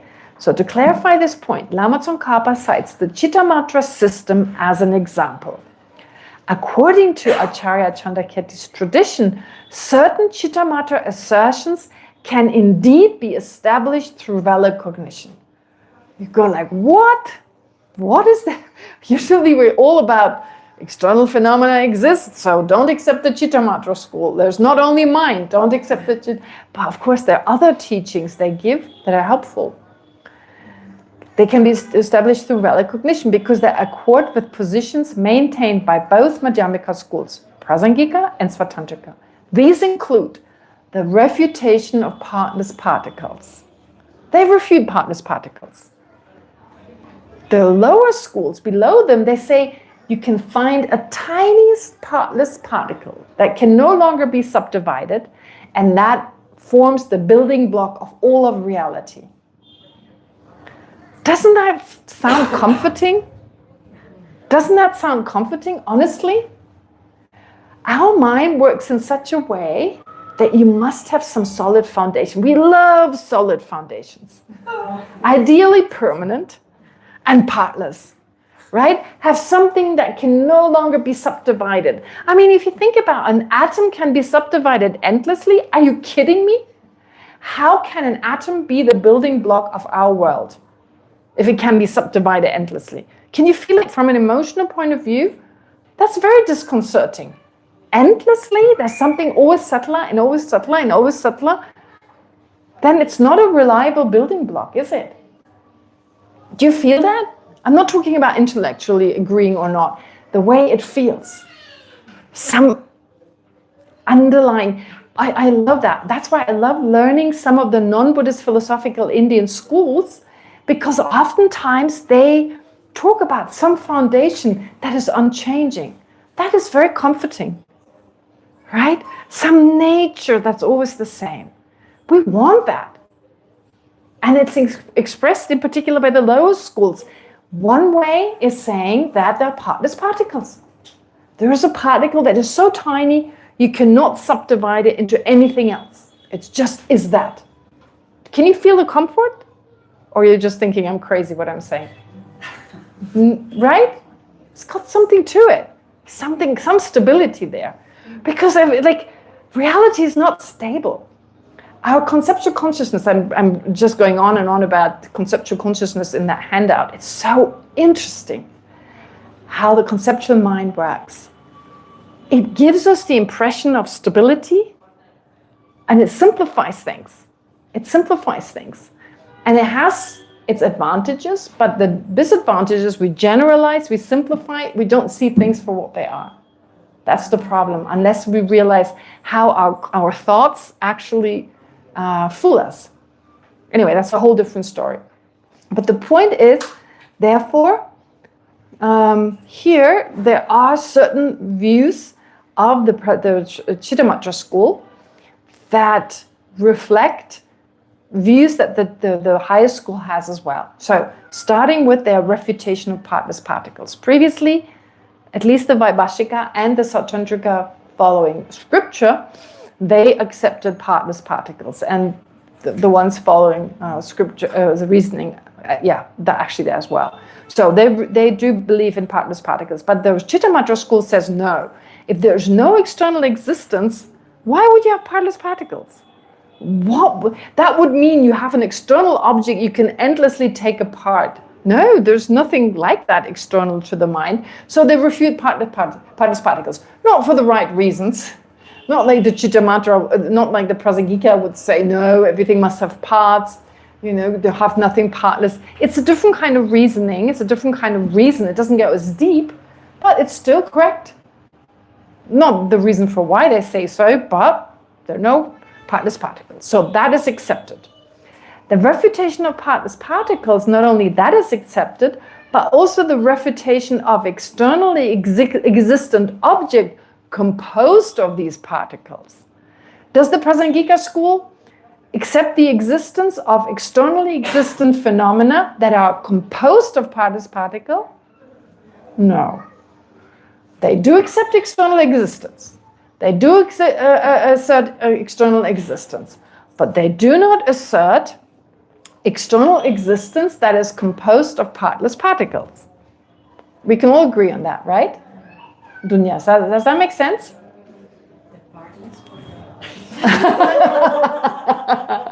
Okay, let me ask the question again. Does this table, is this table composed of partless particles? Or are the parts that make up this table, do they have parts or not? They have parts, yeah. Mm-hmm. So this table is not composed of partless particles, is it? Not. Too many negations. A hard time with this like a riddle. I know. We're not used to it. Like double negations are very difficult because you have a negation in the word partless, and we have a negation in saying this table is not made up of partless particles. It's not made up of partless particles. It's made up of parts that have parts, of particles that have parts, right? So it's made up. No, okay.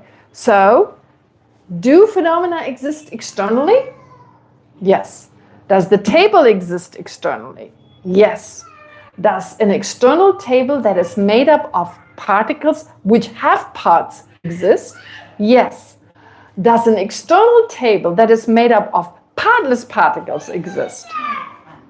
Oh no, that's it. There you got it. There is no... So what does the Chittamatra school deny or reject? The existence of external existence. Okay, the existence of external phenomena. But it also talks about partless particles or phenomena made of partless particles existing external to the mind, that they don't exist. That we agree. That part we agree with. We agree. There is no external world that is made up of partless particles. With that part, we agree. Okay, so this we have no problem with. And, okay, now number 3. That's when it gets difficult. The refutation of the assertion that apprehending them are substantially different entities. All right, now this is really difficult. All right, now I have to explain. When you take, in the Chittamatra school, let's say ordinarily, this cup in my mind, my eye consciousness perceiving the cup, are they of one nature or different natures?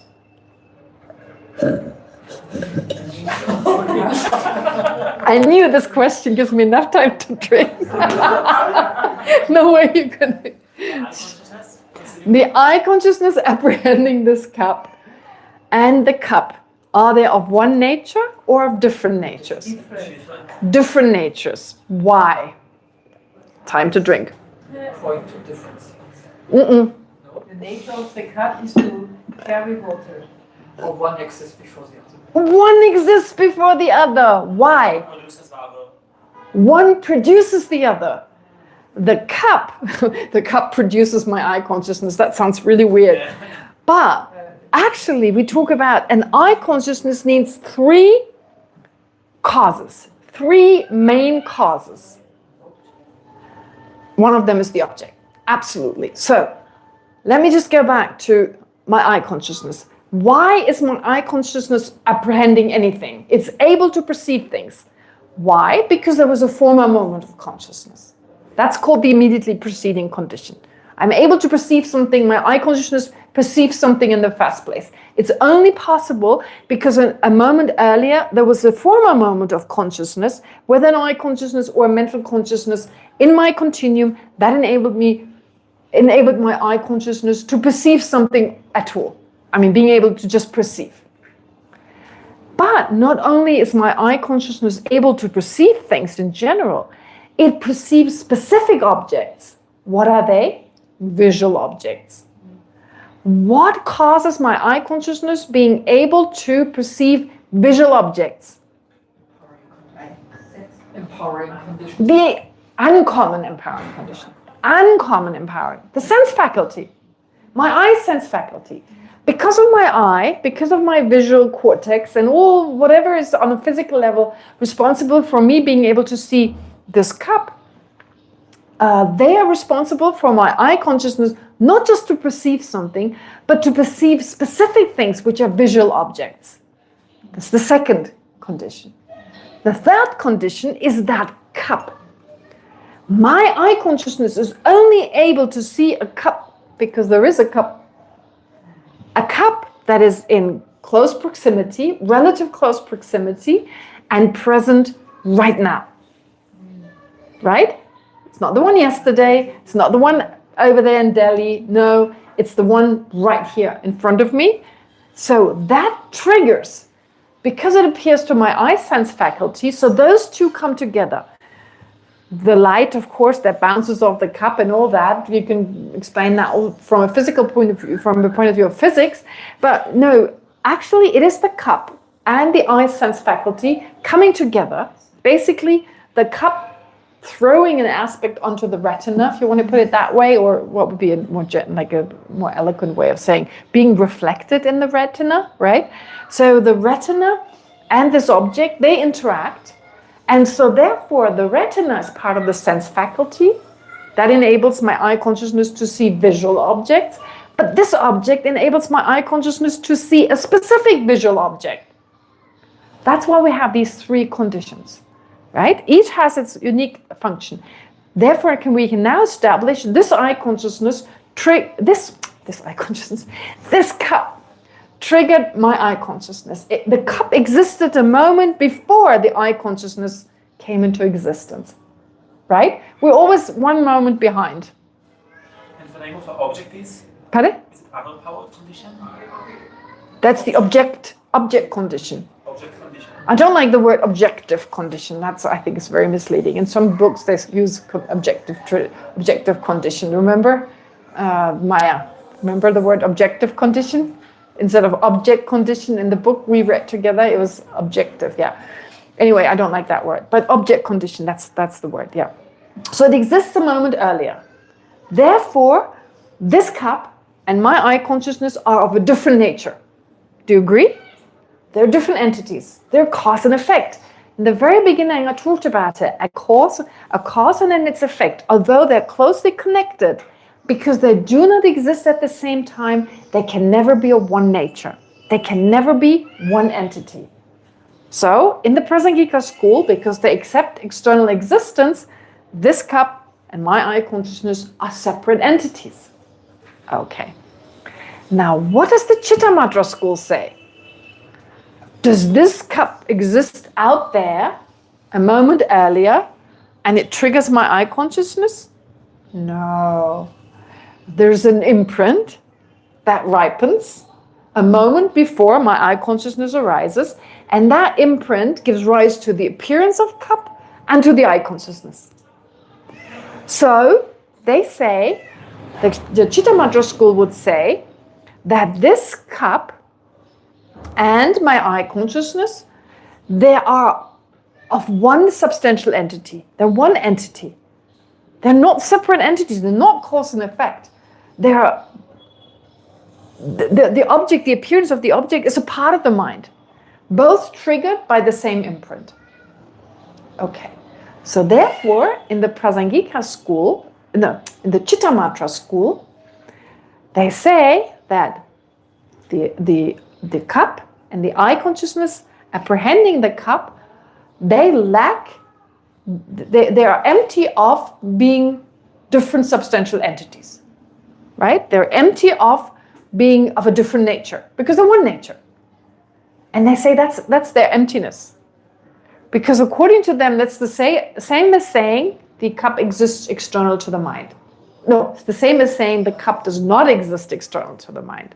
So saying the cup does not exist external to the mind and saying that the I consciousness, no, let me say it again. Saying that the cup does not exist external to the I consciousness. Okay, the Chittamatra says there is an I consciousness, they do accept that. But they say the object that appears to it is not external to it, right? The I consciousness is just like a dreaming I consciousness, I consciousness in a dream. You see things, right, in your dreams. So that would be like the I consciousness in the Chittamatra school.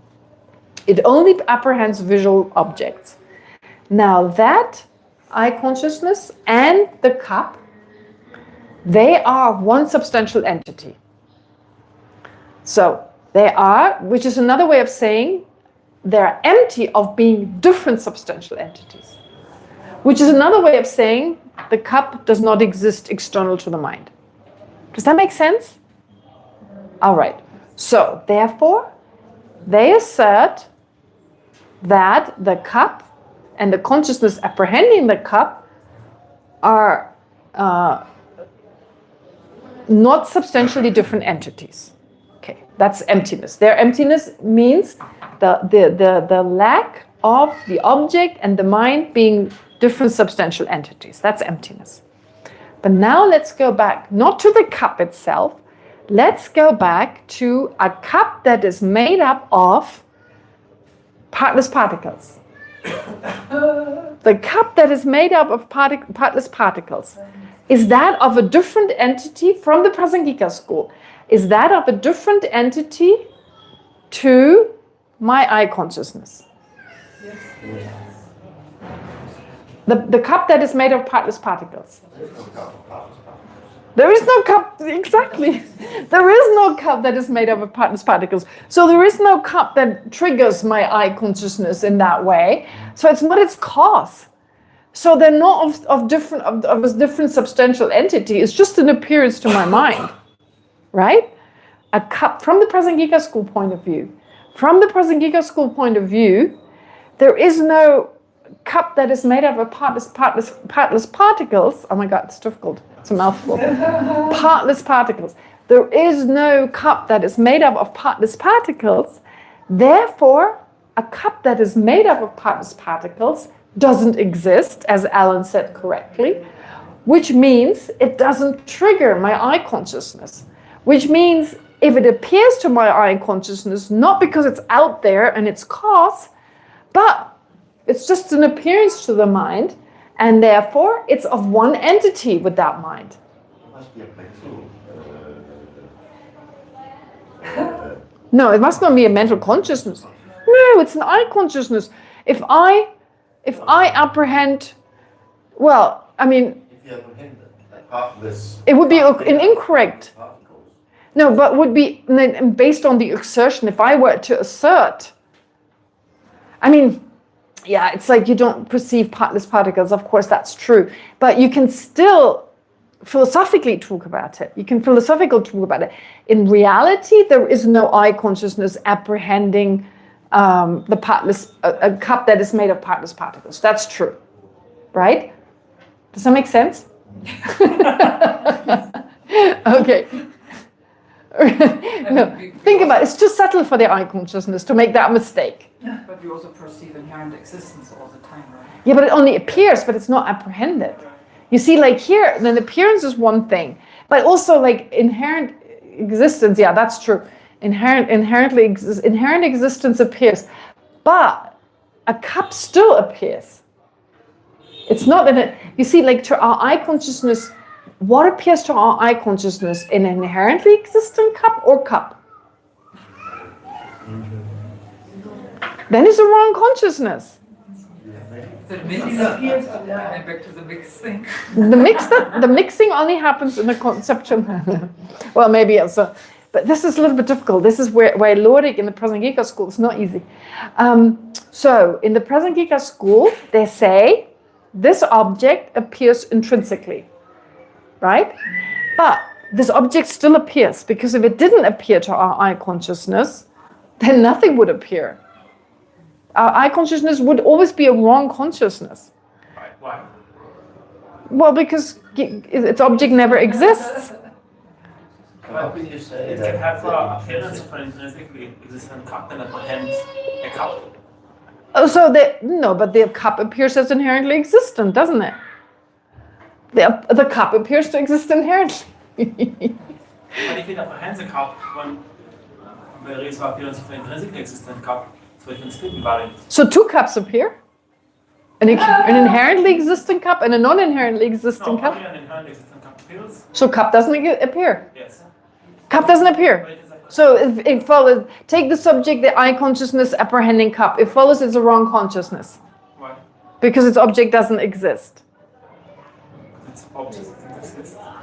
Posit the object that exists. This is not established. Posit the object that exists. It follows that the object does exist. The cup exists. The cup is apprehended exists. It follows the cup is its object. It follows the cup is not its object because the cup appears to exist in here intrinsically. No provision. So if the cup appears intrinsically, doesn't an intrinsically existent cup appear? Accept. Okay, so the only cup that appears is an intrinsically existent cup. No, that's what I said. But it's not Then it means the cup doesn't appear. It means that its object doesn't exist. It follows that its object doesn't exist. Why? Posit the object. No cup. Now it says cup again. The cup doesn't appear to it because only an inherently existent cup appears. And those two are not the same. But can the cup not appear but be apprehended? Okay, it follows that the cup is apprehended. It follows that the cup doesn't appear to the mind. It follows that how does something not appear to a mind but is still apprehended without appearing? So it follows that a blind person, it follows a blind person apprehends a cup. Because for a cup to be apprehended, it doesn't need to appear. No, this is really difficult in the Prasangika school. This is really, really difficult in the Prasangika school. Does that make sense? Intrinsic existence doesn't exist. How can it exist? I mean, horns of a rabbit don't exist and they still appear. Permanent self doesn't exist, it still appears, right? So something that doesn't exist. Can still appear, mistakenly appear. No. Mistaken appearances are possible. I mean, you can perceive the ears of a rabbit. When I say horns of a rabbit, it's kind of unusual. But you can perceive the ears of a rabbit. You know, like sometimes they're so long that they kind of bend over, and from afar you may believe them to be. So that's a classic example, the appearance of the horns of a rabbit, or blue snow mountains if the light is such that it appears as blue, right? So they're kind of examples, and they're all mistaken. But the question is about, they do say that although the cup appears to exist intrinsically, still the cup appears. Very, very difficult. They do say that.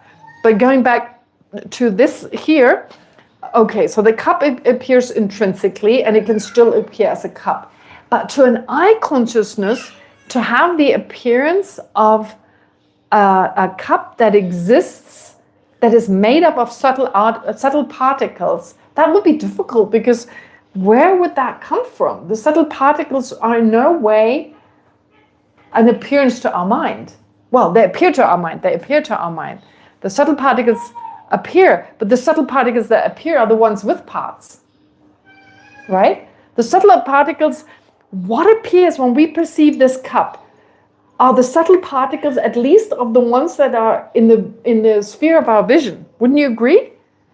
Otherwise it'd be like Swiss cheese, you know, it'd be like, no, it'd be worse than nothing could appear. The subtle particles in this sphere of vision, in your sphere of vision, the subtle particles, they do appear. But only as a whole, of course, right? Not individually, and we're not aware that they're appearing. They appear, but they're not apprehended. Yeah, they appear, but they're not apprehended, absolutely. So therefore, because the subtle particles appear, they're the ones made of parts that appear, not the partner's ones appear. So how could an eye consciousness apprehend a cup that is made of partless particles if partless particles don't appear to it at all? But in order for the cup to be perceived as being composed of partless particles would have to appear. But all that appears are particles that are made of parts. Does that make sense? But what appears is different than the concept, no? Intellectually we understand, but what we see it looks quite solid, no? It looks like quality, but do you apprehend this cup to exist of partless particles? As Alan was saying, that's a conceptual mind, isn't it? Do you see subtle impermanence there? We're not dreaming. No, but you wouldn't perceive, there's no eye consciousness that perceives the impermanence of a cup. You see, an eye consciousness can only be wrong about something if it's a visual object. Okay, like, horns of a rabbit are a visual object.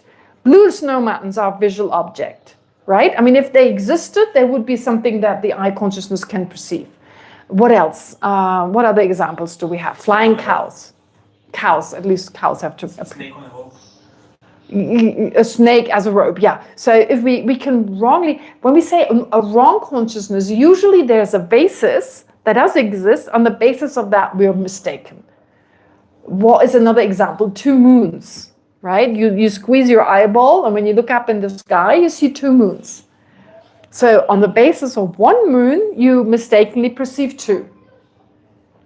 Now, both are, I mean, if 2 moons existed, it would be a visual object, no problem. If what else?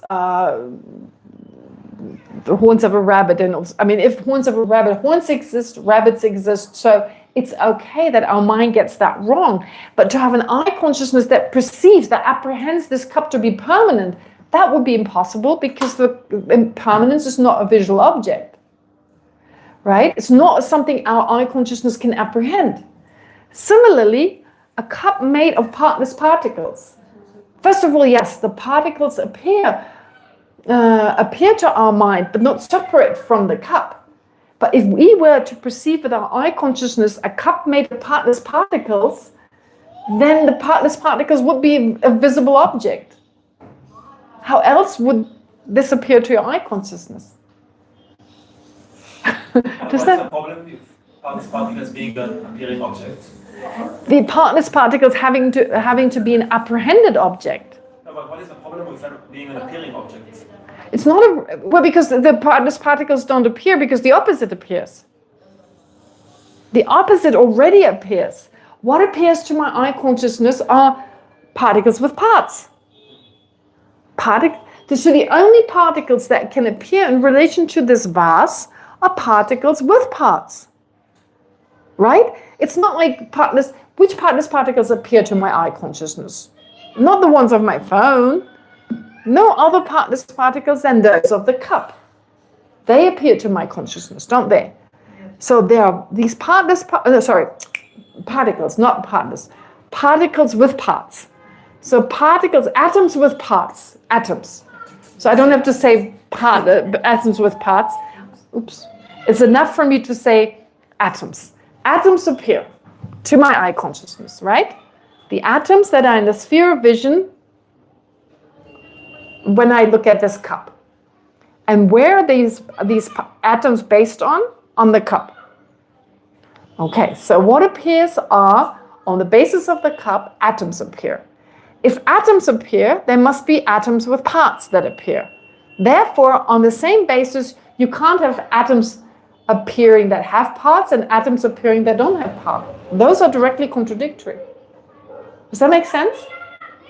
Oh my God, we're getting stuck on that. No, it's Well, fine. We understand intellectually, but when you see them so solid, so why not saying, oh, there's But partless particles over there? I have no problem with that. yeah, I know. But when you say that, it's not your eye consciousness apprehending that, it's your mental consciousness. Yes. It's the mental consciousness. That's what Ellen said before. I can see, I also got confused, honestly. Like a moment ago, I was like, yeah, sure, there could be an eye consciousness like that. But actually, no. And Ellen is right when he said that must be a mental consciousness. So no surprise here, because I didn't even think about it when I wrote this. Well, I wasn't thinking about cups anyway. I didn't talk about that anyway. But it's true to think of, like, when you think of any object, when you take to mind something with your eye consciousness that is made of atoms, the atoms have to appear. And those atoms have parts. Therefore, you can't have both on the basis of the same object. You have atoms appear that have parts and they don't have parts. They're directly opposite. It's not possible, let me put it in a different way. It's not possible to have the perception of this cup being a cup and being a non-cup. Those are directly contradictory. Or on the basis of the ears of a rabbit, to have the appearance that the ears of the rabbit are the horns of a rabbit and are not the horns of a rabbit. Both is impossible because they're directly contradictory. Does that make sense?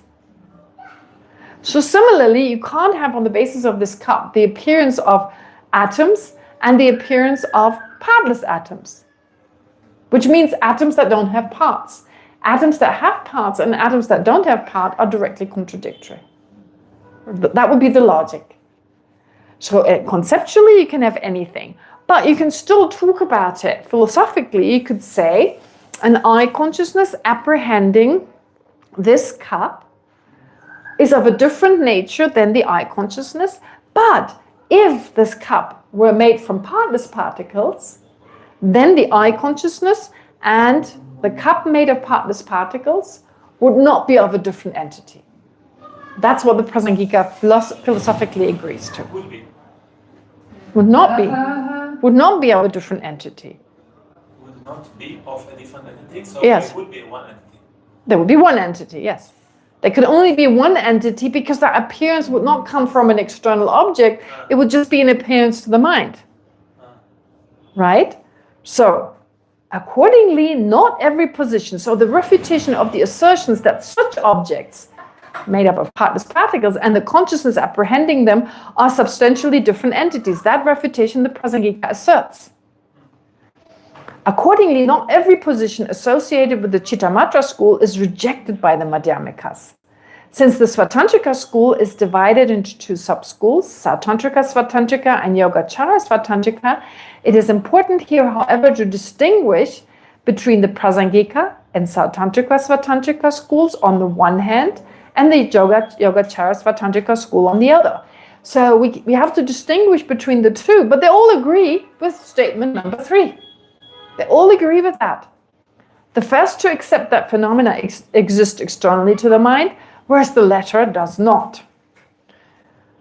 Oh, gosh, when I wrote it, it was so much faster. I mean, the thing is, no, of course, it took me quite some time to get through this bit, but the point is, it's complicated, but it's such a great exercise. And to understand the Chittamatra school better. I mean, even though I've confused you, but I'm pretty sure you learned something.